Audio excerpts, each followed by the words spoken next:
Hello everyone.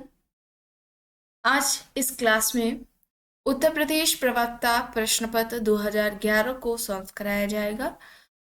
And class start हो इससे पहले आप सभी इस वीडियो को ज़्यादा से ज़्यादा लोगों के साथ शेयर ज़रूर कर दीजिए। एक इन्फॉर्मेशन है आप सभी के लिए, आप में से जितने भी लोग UP PGT Bihar PGT exam की तैयारी कर रहे हैं वे सभी ध्यान से सुनिए।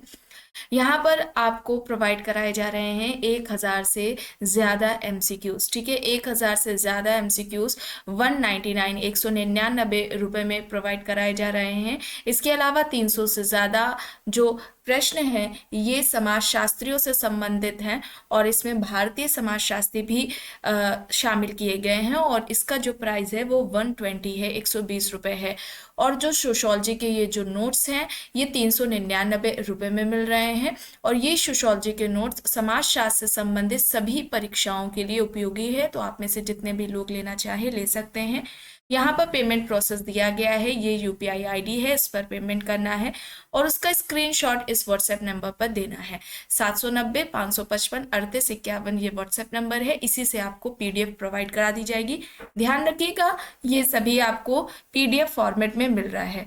अब देखिए यहाँ पर जो 399 के जो नोट्स थे वहाँ पर यहाँ पर आपको शामिल किया गया है, उसमें जो टॉपिक्स है ठीक है उनको यहाँ पर मेंशन कर दिया गया। आप सभी ध्यान से देख लीजिए क्या क्या है टॉपिक। समाजशास्त्र, उसकी परिभाषा, विषय क्षेत्र, समाज क्या है उसकी परिभाषा, विशेषताएं और समाज के प्रकार कौन कौन से हैं, कृषक समाज, ग्रामीण समाज, नगरीय समाज, समुदाय, समिति, संस्था, परिवार, विवाह, नातेदारी, सामाजिक संरचना, संस्कृति, परिस्थिति एवं भूमिका, समाजीकरण, सामाजिक नियंत्रण, सामाजिक स्त्रीकरण, सामाजिक विघटन, अपराध, सामाजिक परिवर्तन, सामाजिक प्रक्रिया और समाजशास्त्र की महत्वपूर्ण अवधारणाएं और पुस्तकें शामिल है। ये सभी आपको पीडीएफ फॉर्मेट पे मिल रहा है। इसका प्राइस कितना है? 399 है। ठीक है, इससे संबंधित कोई भी आप जानकारी चाहते हैं तो व्हाट्सएप नंबर वही है सेम, उसी पर मैसेज करके पूछ सकते हैं। और ये एक नया आप सभी के लिए तैयार किया गया है समाजशास्त्र के नोट्स, ये भी समाजशास्त्र से संबंधित सभी परीक्षाओं के लिए उपयोगी है। इनमें कौन कौन से टॉपिक्स हैं देखिए, यहाँ पर समाजशास्त्र के जो महत्वपूर्ण कथन है, ठीक है, जो समाजशास्त्रियों के महत्वपूर्ण कथन है, स्टेटमेंट बेस्ड क्वेश्चन आप देखते हैं एग्जाम्स में पूछे जाते हैं अब ज्यादातर, तो वे शामिल किए गए हैं इसके द्वारा। इसके अलावा समाजशास्त्रियों द्वारा जो किया गया फील्ड वर्क है, अध्ययन है, किस क्षेत्र पर उन्होंने अध्ययन किया है वे शामिल है। जनजाति और उनके युवा गृह शामिल है। संविधान के प्रमुख जो अनुच्छेद और अनुसूचियों से संबंधित आप प्रश्न देखते हैं वे नोट्स में शामिल हैं। महिलाओं के लिए जो अलग अलग तरीके से उनके विकास को लेकर, उनके कल्याण को लेकर जो काम किए गए हैं वे शामिल है। महत्वपूर्ण जो अधिनियम है वो भी आपको पीडीएफ में देखने को मिलेगा। इसके अलावा इंपॉर्टेंट कॉन्सेप्ट्स और जो बुक्स हैं समाजशास्त्र की वे सभी आपको इस पीडीएफ में मिल जाएगी और इसका जो प्राइस है वो 249 है, यानी कि 249 रुपये रखा गया है। चलिए अब यहाँ पर पहला प्रश्न देख लेते हैं। मुस्लिम विवाह का स्वरूप इनमें से कौन सा नहीं है? विकल्प में मुताह, फासिद, जिहर, बालित यहाँ पर दिया गया है। कौन सा मुस्लिम विवाह का स्वरूप नहीं है? क्या हो जाएगा यहाँ पर? कौन सा सही विकल्प यहाँ पर हो जाएगा? जिहर हो जाएगा। ठीक है, ऑप्शन सी यहाँ पर इस प्रश्न का राइट आंसर हो जाएगा। ठीक है, मुताह, निकाह, फासिद, बातिल ये विवाह 4 तरह के पाए जाते हैं, यहाँ पर जिहर नहीं होगा। ऑप्शन सी यहाँ पर राइट आंसर हो जाएगा। प्रश्न है, एक सार्थक जीवन के लिए भारतीय विचारधारा में कौन से 4 पुरुषार्थ बताए गए हैं? अब 4 पुरुषार्थों के बारे में बात हो रही है, कौन कौन से होते हैं? तो 4 पुरुषार्थ कौन से हैं? धर्म, अर्थ, काम, मोक्ष है। विकल्प बी यहाँ पर इस प्रश्न का सही उत्तर हो जाएगा। ऑप्शन बी यहाँ पर राइट है। प्रश्न है, वर्ष 2005 के घरेलू हिंसा अधिनियम में क्या नहीं सम्मिलित है?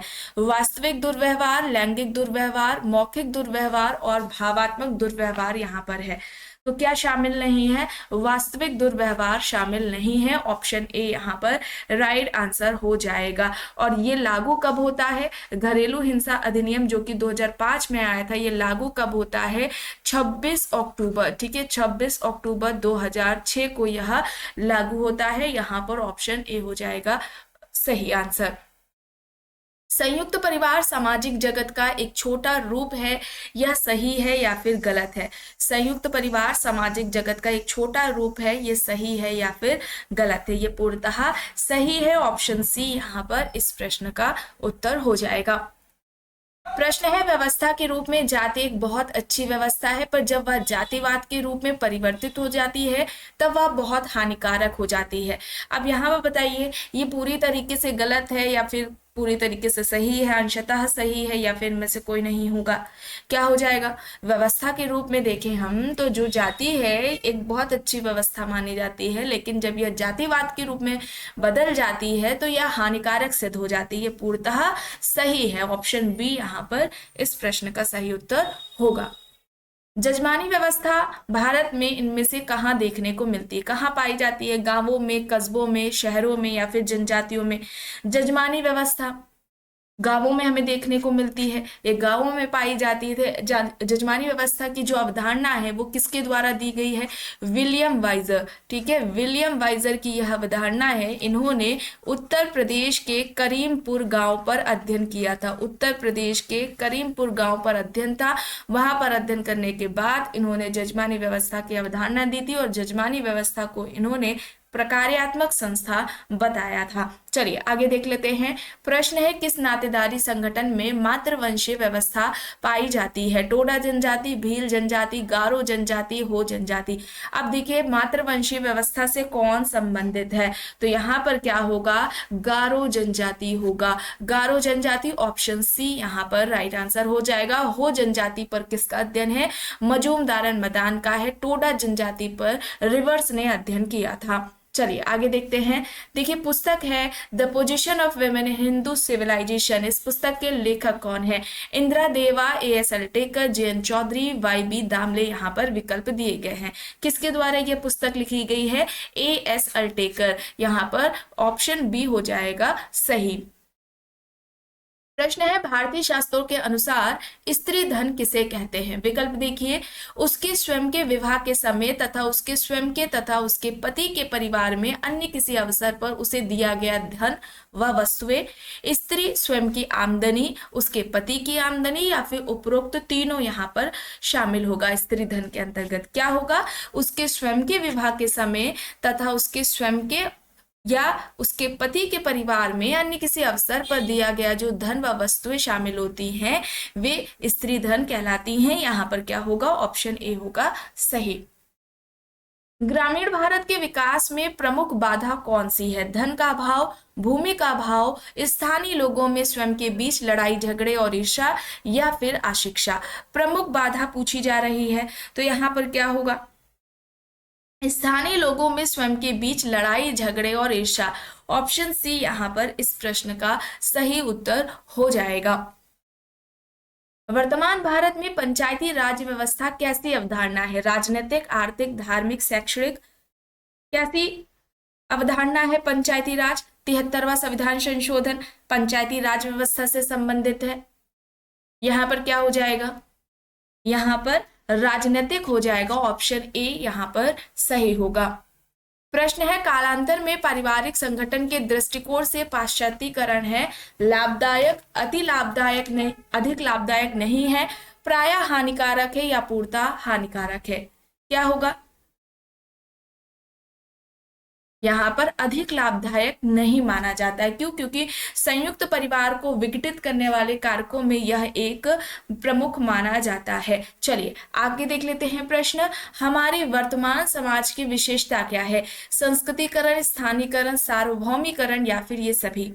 ये सभी हो जाएंगे। डी यहाँ पर राइट आंसर हो जाएगा। स्थानीकरण व सार्वभौमिकरण की अवधारणा मैकमेरिट द्वारा दी गई थी। संस्कृतिकरण की अवधारणा एम.एन. श्रीनिवास ने दी थी। आप सभी को जितनी भी बातें इस क्लास में बताई जाती हैं उन सभी को ध्यान में रखा करिए, क्योंकि इनसे संबंधित प्रश्न परीक्षाओं में पूछे जाते हैं। अब देखिए यहाँ पर प्रश्न है, धर्मनिरपेक्षीकरण का अर्थ है सभी धर्मों को समान सम्मान देना, किसी धर्म में विश्वास न करना, प्रत्येक धर्म के प्रति नफरत, उपरोक्त में से कोई नहीं। धर्मनिरपेक्षीकरण का अर्थ क्या होगा? सभी धर्मों को समान सम्मान देना। ऑप्शन ए यहाँ पर इस प्रश्न का सही उत्तर हो जाएगा। आधुनिकीकरण का अर्थ क्या है? पुरानी विचारधारा में कोई विश्वास नहीं, प्रत्येक पुराने तरीके के विरुद्ध, प्रत्येक तरीके पे विवेकपूर्ण तरीके से विश्वास, प्रत्येक आधुनिक तरीके पे अंधविश्वास। आधुनिकीकरण किसे कहेंगे? प्रत्येक तरीके पर विवेकपूर्ण तरीके से विश्वास। ऑप्शन सी यहाँ पर इस प्रश्न का सही उत्तर होगा। समाज की संरचना गतिशीलता किसे कहते हैं? जब विकल्प देखिए, जब समाज के लोगों की स्थितियों में परिवर्तन होता है, जब समाज के लोगों की भूमिकाओं में परिवर्तन होता है, जब समाज के कार्यों में परिवर्तन होता है, या फिर जब समाज की संस्थाओं में परिवर्तन होता है। समाज की संरचना गतिशीलता किसे हम कहेंगे? जब समाज के लोगों की स्थितियों में परिवर्तन होता है तब। ठीक है, यहां पर ऑप्शन ए होगा सही। सोशियोलॉजी ऑफ रिलीजन किसकी पुस्तक है? Tyler, मेलानोव्स्की, max weber, Auguste Comte यहां पर विकल्प है। किसकी हो जाएगी यह पुस्तक?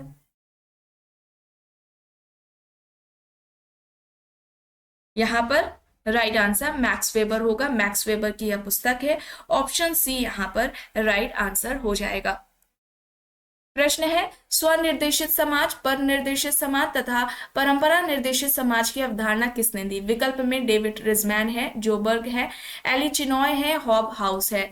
स्वनिर्देशित समाज, पर निर्देशित समाज तथा परंपरा निर्देशित समाज की अवधारणा इनमें से किसने दी है?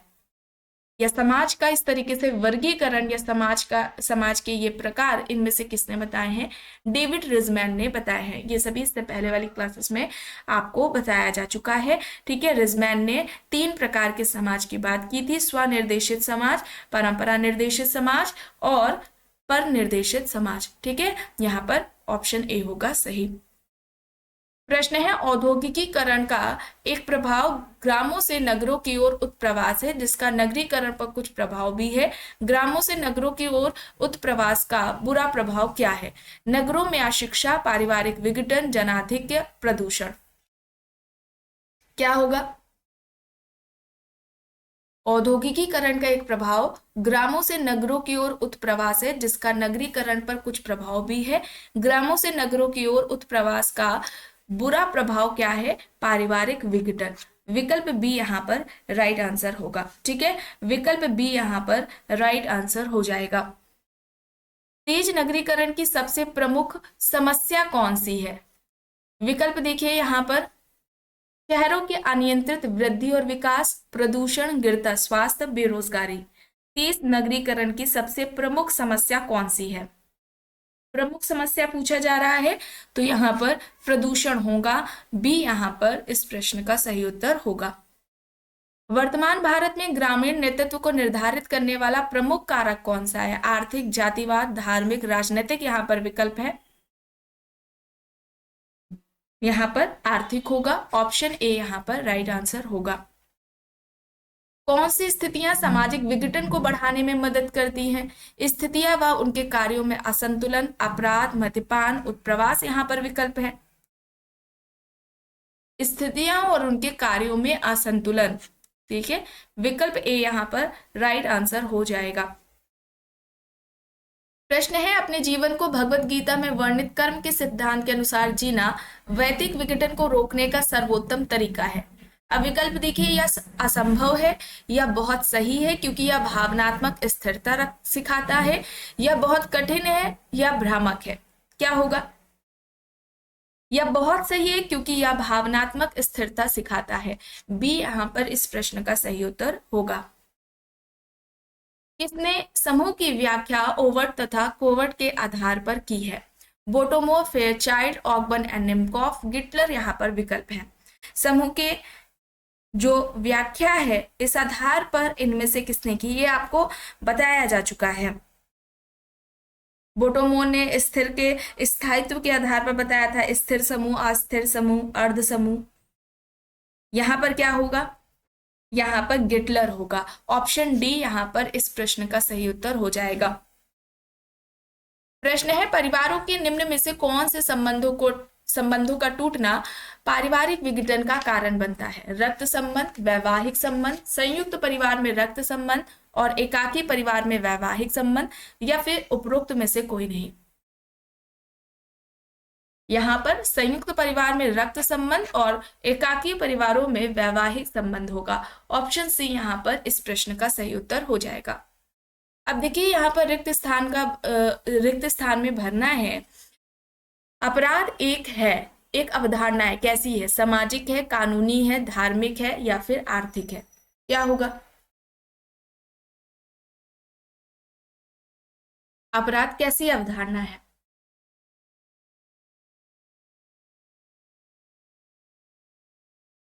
तो यहाँ पर देखिए, अगर आयोग की बात मानी जाए तो उन्होंने कानूनी अवधारणा माना है। ठीक है, अपराध एक कानूनी अवधारणा है, लेकिन यहाँ पर सामाजिक भी होगा। ठीक है, सामाजिक भी यहाँ पर होगा। सदरलैंड ने जैसे कि बात की थी, तो यहाँ पर दोनों को याद रखिएगा। हो सकता है कानूनी ऑप्शन में ना हो तो आपको सामाजिक टिक करना होगा। ठीक है, व्यक्ति अपराध में रहकर ही आपराधिक गतिविधियों को सीखता है ना। ये उनके द्वारा, सदरलैंड के द्वारा ये बात कही गई थी। ठीक है, तो यहाँ पर जो कानून है वो आयोग के द्वारा बताया गया है, लेकिन ऑप्शन बी सामाजिक को भी आप ध्यान में रखेंगे। चलिए आगे देख लेते हैं।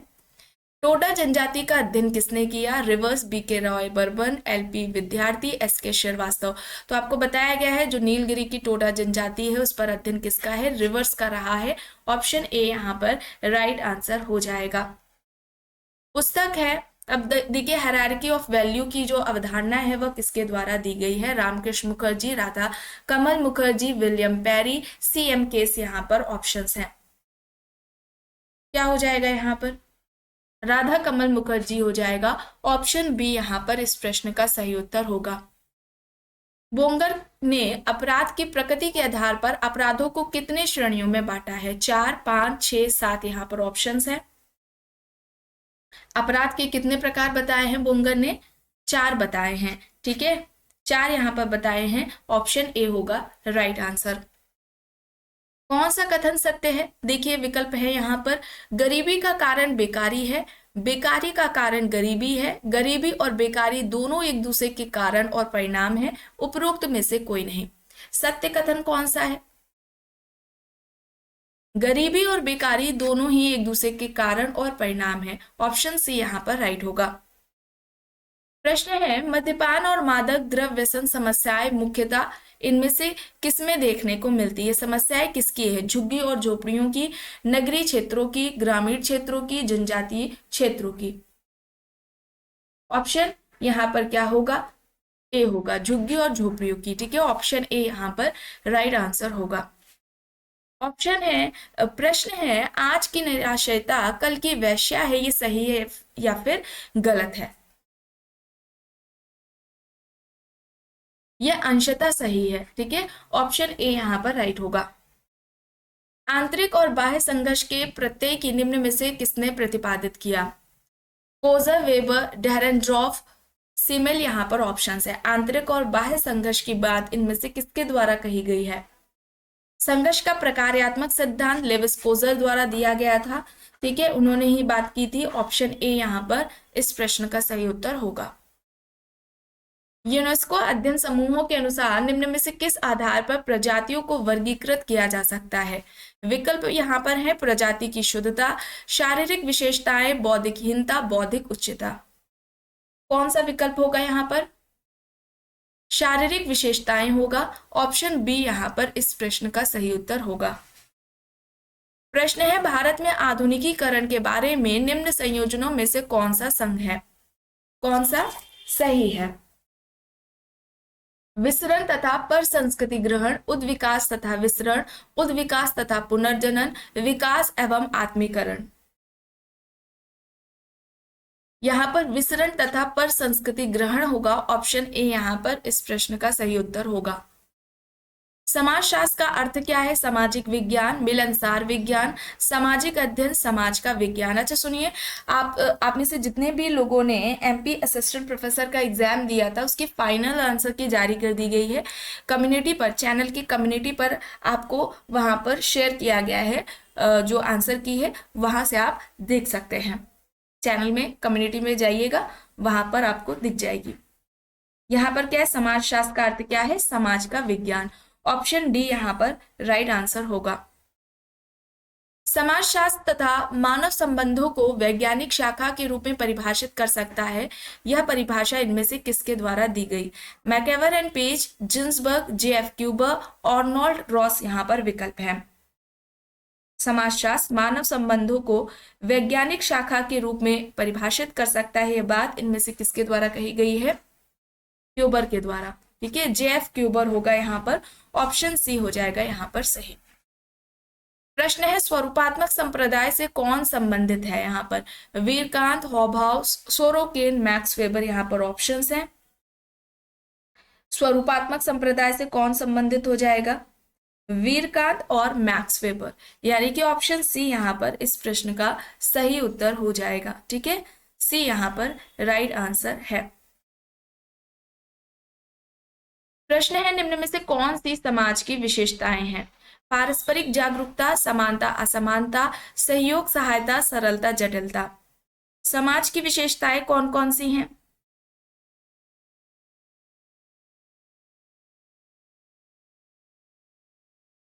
पारस्परिक जागरूकता और समानता असमानता, ऑप्शन बी यहाँ पर सही होगा।